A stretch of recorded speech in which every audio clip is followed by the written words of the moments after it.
Ang akin, nagpapasalamat ako, ang una-una, yung tulong ninyo sa economy ng bayan. At second, yung social order. Yung problema na yung mga anak natin makapag-aral ng husto. Kaya naman ako nakita ninyo na patong-patong ang kaso ko. Sa totoo lang, baka ang balita ko may warrant daw ako pag... Hindi, totoo. Yung sa ICC or something. Matagal na akong hinahabol ng mga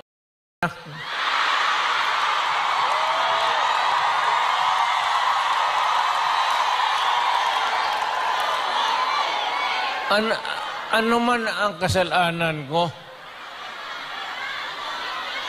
na ginawa ko man ang lahat sa panahon ko para may konting katahimikan at mapayapa ang buhay ng Pilipino.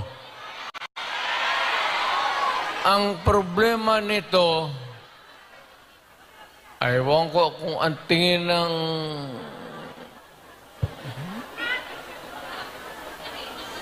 ako'y raw yung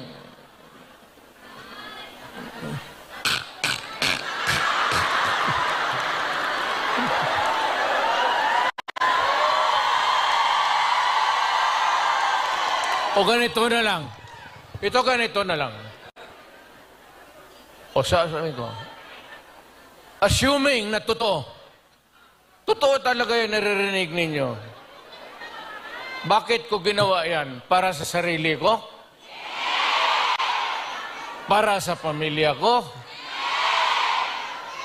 Para sa inyo at ang inyong mga anak sa ating bayan.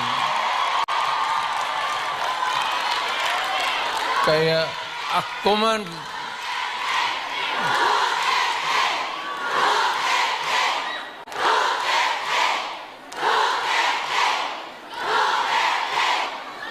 ang higiin ko na lang sa inyo, total, kung ganito man talaga ang swerte ko sa buhay, okay lang, tatanggapin ko yan.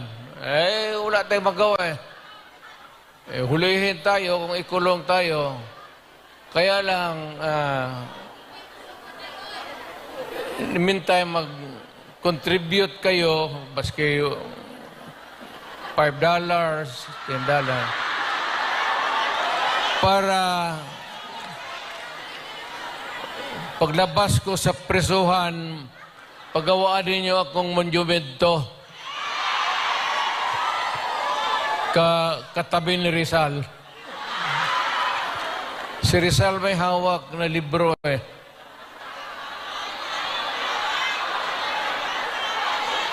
Akin.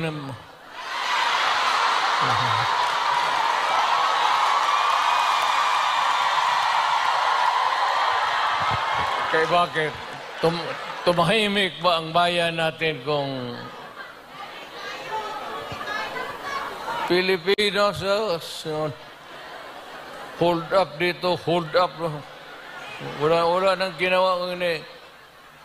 Tayong mga ayaw ng gulo, napipilitan tayo to confront evil because nandyan sa harap natin. Sino ba naman gustong pumatay? Putang inang yan.